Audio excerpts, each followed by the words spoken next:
3 सितंबर 2023 को इन्होंने अतिथि विद्वानों को नियमित करने की घोषणा की थी कि नहीं की थी? फिर अतिथि शिक्षक,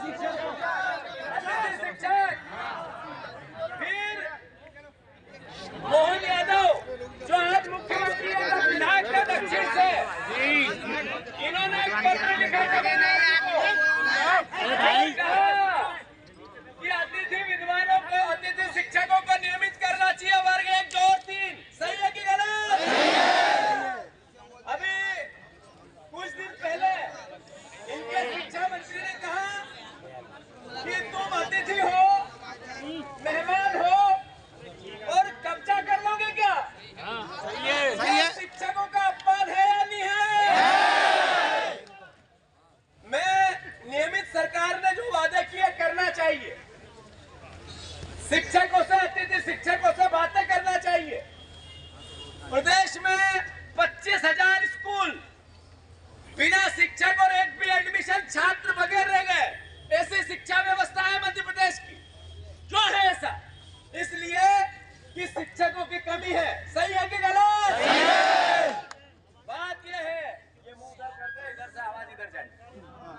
बात यह है कि ये राजनीतिक भावना है ही नहीं, ये कांग्रेस बीजेपी का विषय नहीं है। मैं जब आप लोगों से बात करने आया हूं तो कांग्रेस पार्टी के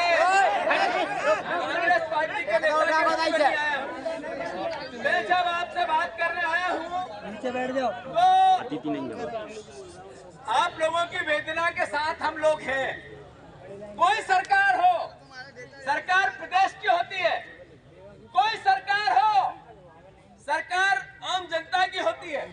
यह सरकार कांग्रेस बीजेपी की नहीं होती। तो मैं मोहन यादव जी से अनुरोध करना चाहता हूँ, भैया एक मिनट दर्द नहीं है उसको, उसकी बस की चिंता है। एक समझौता हुआ जब अतिथि शिक्षकों की महापंचायत हुई, तब शिवराज सिंह जी आए और उन्होंने कई वादे किए, जिसमें अतिथि शिक्षकों के पीरियड में महीने के हिसाब से मानदेय दिया जाएगा, 1 साल में अनुबंध हर साल रेगुलर किया जाएगा, शिक्षकों को 25% रेगुलर शिक्षक भर्ती में आरक्षण दिया जाएगा, 50% आरक्षण दिया जाएगा। ऐसे कई वादे किए और फिर शिक्षा मंत्री ने कहा आप कब्जाधारी हो, आप मेहमान हो। मेहमान तो 5 साल की सरकार होती है। सही है कि गलत? अरे 5 साल के लिए कोई सरकार चुनी जाती है। इन्होंने तो पढ़ाना चालू किया अपनी 20-25 साल की उम्र से, और जब रिटायरमेंट का टाइम होगा तब तक पढ़ाएंगे, जो आम आदमी का अधिकार है। सही है कि गलत? तो एक मंत्री ने अगर इस विचार को कहा, उसकी मैं व्यक्तिगत रूप से, कांग्रेस पार्टी और पूरे मध्य प्रदेश की जनता निंदा करती है, और मैंने उनका इस्तीफा मांगा था। मुख्यमंत्री जी को मैंने कहा था इन मंत्री जी से इस्तीफा लो, नहीं तो आप प्रदेश के अतिथि विद्वानों से, अतिथि शिक्षकों से माफी मांगो। आपने देखी थी वो बयान मेरा? मैं फिर से, आप लोगों की मांगे जायज है।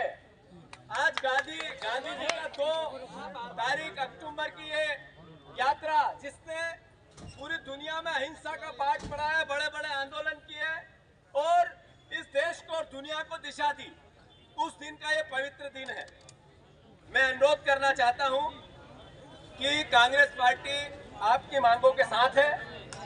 जिस तरीके की भयावह स्थिति है मध्य प्रदेश में, जिसमें ये बात यहाँ करने की नहीं है, फिर भी आप शिक्षक हो, आप देश को और प्रदेश के भविष्य को बनाने में आपकी भूमिका है। ये बात करनी पड़ेगी कि रोज बेटियों का बलात्कार होता है। प्रदेश नशे में है, कारण एक है कि सही शिक्षा नहीं है। सही है कि गलत? अगर आपको सम्मान मिलेगा, सही शिक्षा होगी, सही रोजगार होगा, नशा अपने आप समाप्त होगा, तो बेटियों की लाश बचेगी कि नहीं बचेगी, बताओ। तो मैं अंत में इतना ही कहना चाहता हूँ कि 20 साल से बीजेपी की सरकार है। 20 साल छोटा पीरियड नहीं होता। अरे मंत्री जी, ये 20 साल में आपने व्यवस्था इतनी अकर्मण्यता ला दी कि आपको इनको अतिथि बनाना पड़ा, इनको नियमित क्यों नहीं किया 20 साल में? आपने शुरू से नियमित भर्ती क्यों नहीं की? ये सरकार की कर्मण्यता है कि इनको आप अतिथि कहते हो। ये सरकार की नाकामी है, उनके पाप है कि सही समय पे आपने नियुक्तियां नहीं दी, सही समय पे भर्तियां नहीं निकाली, सही समय पे परीक्षाएं नहीं दी। वेरी गुड भैया। के पाप का दोषी ये शिक्षक नहीं हो सकता है। सरकार के पाप का अगर कोई दोषी है तो खुद सरकार है। मैं फिर से मोहन यादव जी अनुरोध करता हूं आपसे, जो आपने कमलनाथ जी को पत्र लिखा था उसका पालन आपको करना है, आप करो। अन्यथा कांग्रेस पार्टी पूरा एक परिवार, हम अतिथि शिक्षकों के साथ तन मन और धन से है, आपके साथ है। ये खुला आप लोगों को मैं समर्थन देने आया हूँ। मेरा आपसे आग्रह भी है कि आज 2 तारीख का दिन है, अहिंसा का दिन। कोई काम ऐसा नहीं होना कि जिससे प्रशासन, ये पुलिस वाले भी अपने ही भाई है, ये आपसे अलग नहीं हो सकते, ये भी दुखी है, इनकी भी तनख्वाहें नहीं बढ़ रही।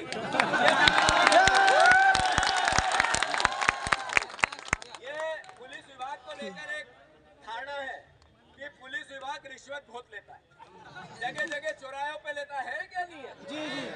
बात यह है कि ये बेचारे करे तो करे क्या, इनकी 24-24, 48-48 जो 6-6 दिन की ड्यूटी रहती है।